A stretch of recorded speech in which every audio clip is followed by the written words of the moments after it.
আজকের গল্প spirit of বিউরিং লাভ পর্ব 4 দৃশ্য 10। সোফার সামনে কাচের টি টেবিলে রাখা চীনামাটির ফুলের ভাঁজ, সেদিকে তাকিয়ে নিস্তব্ধ জিন ইউ পার্কের ঘটনা আর জুন ইউ এখনো কেন বাড়ি ফিরল না এসব ভাবছিল। ঠিক তখনই তার ভাবনার ঘোর ভাঙে কলিং বেলের শব্দে।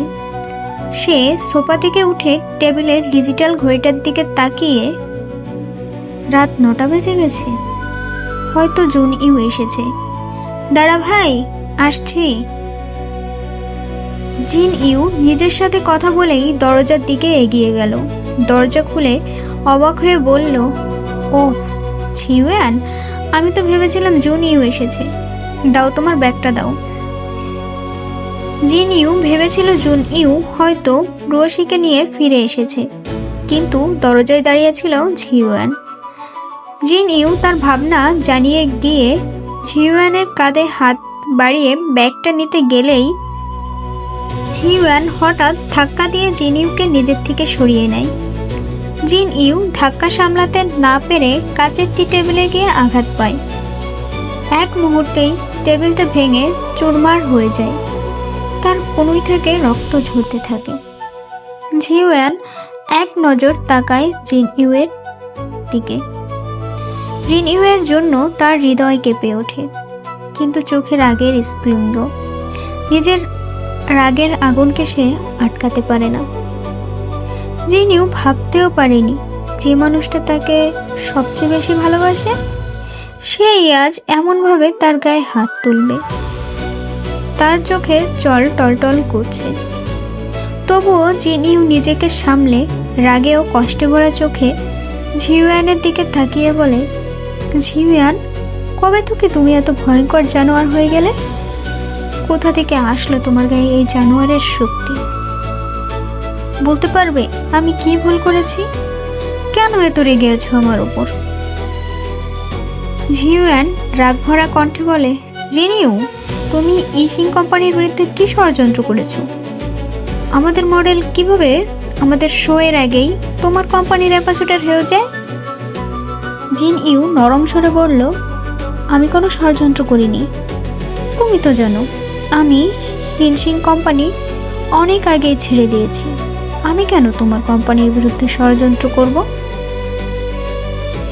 তুমি ষড়যন্ত্র করো না, তাহলে কে করেছে? আমি যে তোমার প্রতিপক্ষ কোম্পানির চিফ ডিরেক্টর, এই কথাটা না বলে তোমায় বিয়ে করেছি, এজন্য আমার উপর প্রতিশোধ নিচ্ছ?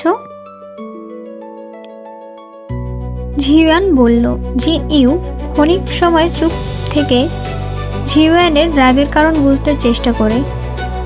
জিন ইউয়ের কোনো উত্তর না পেয়ে ঝিওয়ান পুনরায় বলে, তুমি জানো তিয়ানলেই আমার শুধু ছোটবেলার বন্ধু নয়, আমি ওকে নিজের ভাই মনে করি।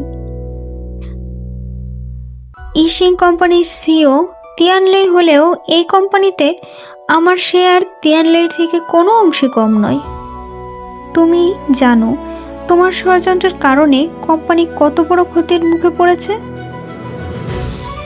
জিন ইউ ঝিওয়ানকে কিছু বলতেই যাবে, এমন সময় জুন ইউ রোশিকে নিয়ে বাসায় ফিরে। দরজা খোলাই ছিল। সে এসে দেখতে পায় রুম তছনছ। জিন ইউ তার বাচ্চা মেয়ে রুয়াশির সামনে ঝামেলা করতে চায় না বিধায় চুপ থাকে। রুয়াশির মন বেশ ভালোই ছিল, কিন্তু বাবা মাকে ঝগড়া করতে দেখে ভয়ে জুন ইউ এর পেছনে লুকিয়ে পড়ে। জুন ইউ রুয়াশিকে নিজের সামনে এনে তার সামনে হাঁটু ভাঁজ করে বসে বলে, রুয়াশি, এখন তো রাত হয়েছে, তুমি তো গুড গার্ল। এখন বড়রা কথা বলছে, তুমি গিয়ে পড়তে বসো। আমি তোমার পাপা মাকে বুঝিয়ে আসছি। তোমায় নিয়ে রেস করবো, ঠিক আছে? রুয়াশি আধো আধো কণ্ঠে বলল, ঠিক আছে মামু। রুয়াশি ঘরে চলে গেলে জুন ইউ ওই ভাঙা টেবিলের নিচে গড়িয়ে পড়ে থাকা ভাঁজটার সামনে বসে ধুলা ঝাড়তে থাকে। তাকে দেখে এমন মনে হয় এলোমেলো ঘর গোছাবে। জিন ইউ বুঝতে পারে না জুন ইউ এর উদ্দেশ্য।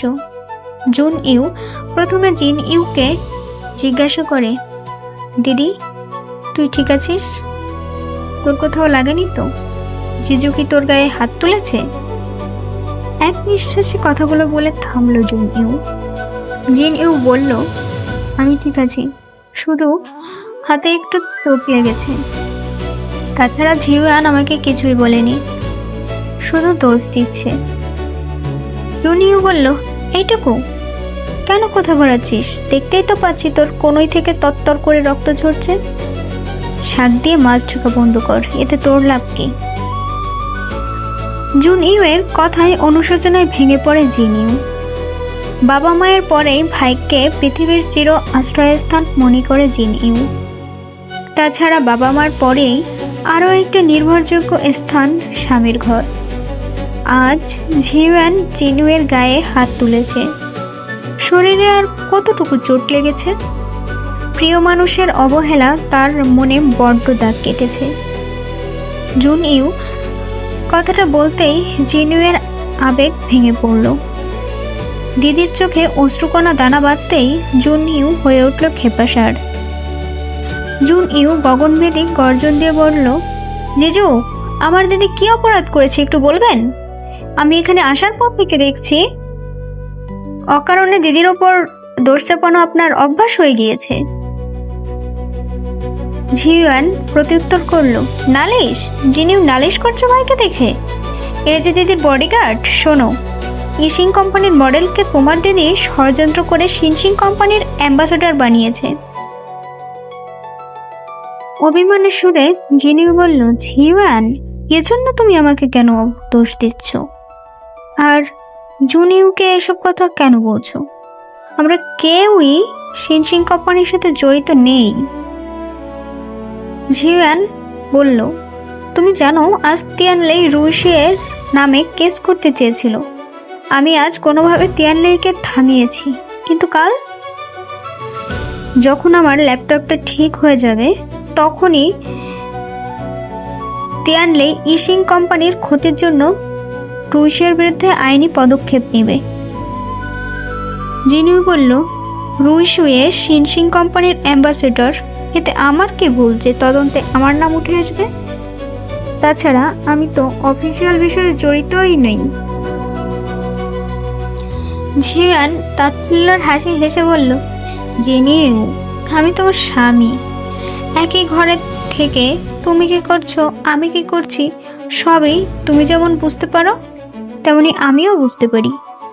কেন তুমি মিথ্যা বলছো? আজ তিয়ানলে নিজে দেখছে তুমি তোমার কোম্পানির ডিরেক্টর ঝিচিয়াং এর সাথে দেখা করেছো। আচ্ছা, তুমি কি ঝিচিয়াং এর সাথে সম্পর্কে জড়িয়ে পড়েছো? পরকীয়া করছো তুমি, সেজন্যই দেখা করেছো? এখন এসব বলবে? তো এসব কতদিন ধরে চলছে শুনি?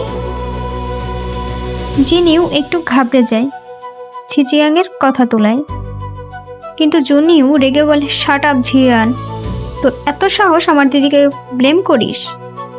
এত সন্দেহ কি করে জন্মায় তোর মনে? মুখ সামলে কথা বল, না হলে তোর মুখের এমন অবস্থা করব যে মুখ দিয়ে আর একটাও শব্দ বের হবে না। জুনিউ বলতে বলতে ঝিওয়ানের কটূক্তিকর মন্তব্যের জন্য ভাঁজটা দিয়ে তাকে মারতে উদ্যত হয়। তৎক্ষণাৎ জুন ইউ এর হাত ধরে আটকে বলে, জুনিউ কি করছিস? উচ্চজিত হয়ে অভদ্রতা করিস না। তুই এখানে চুপ করে দাঁড়া, আমি কথা বলছি। জুন ইউ তার দিদির অপমান সহ্য করতে পারে না। সে রেগে জিন ইউ ও ঝিওয়ানকে বলে, দিদি দেখ তুই কাকে ভালোবেসে বিয়ে করেছিস। এই তোর ভালোবাসার মানুষের মুখোশের আড়ালের চেহারা।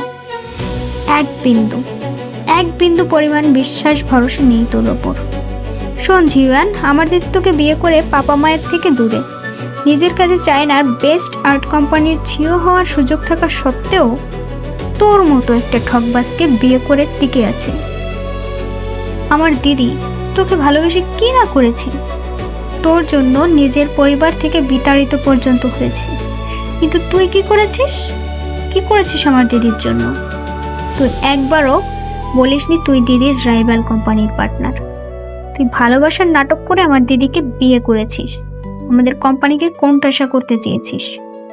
তা না হলে পাপা যখন তোকে এই সুযোগটা দিয়েছিল, তুই তখন ফিশিং কোম্পানি ছেড়ে আমাদের কোম্পানিতে জয়েন হতে পারতিস। কিন্তু তুই একটা বেঈমান। আমার দিদিকে ঠকানোর পরেও তোর বিন্দু পরিমাণ লজ্জা নেই। জুন ইউয়ের ধৈর্য ভেঙে গেলে তাকে দেখে বোঝা যায় সে যতটা হাসি খুশি দেখতে, তার থেকেও দ্বিগুণ রাগী। জুন ইউকে শান্ত করার জন্য জিন ইউ বলে, জুন ইউ, শান্ত হ ভাই। ঝিওয়ান তোর বয়সে বড়, আর তোর জিজুও হয় সম্পর্কে। অসভ্যতা করিস না, আমি কথা বলছি, আমার ভুল কোথায়? জুন ইউ বলল, দিদি তুই আজ আমাকে আটকাস না। এই ছেলেটার জন্য তুই আমাদের থেকে দূরে, আর এই আমাদের পরিবারের ভাঙন লাগিয়েছে। তুই এখনো ওর পক্ষ নিয়ে কথা বলছিস? এ তো এখন তোর চরিত্র নিয়েও প্রশ্ন তুলছে। আর তুই? ছাড় আমাকে দিদি, তুই ঘাবড়াস না, আমি তোর পাশে আছি। আমি ওকে আজ ওর বেইমানির শাস্তি দিতে চাই। জিন ইউ নরম সুরে বলল, আমার ভুল শুধু একটা, রুশিয়া আমাদের কোম্পানির অ্যাম্বাসেডর হয়েছে, এটা আমি ঝিওয়ানকে বলিনি। কিন্তু আমি কেন ষড়যন্ত্র করতে যাব? আমি কোনো ষড়যন্ত্র করিনি। ঝিওয়ান, একটা কথা বলো তো, আমি তোমার জন্য আমার পরিবার আর কোম্পানি দুটোই ছেড়েছি, কিন্তু আমার কোম্পানির যাতে ক্ষতি হয় এমনটা আমি কেন চাইব? জুন ইউ এখনো রেগে, তবে একটু কম রেগে। জুন ইউ বলল,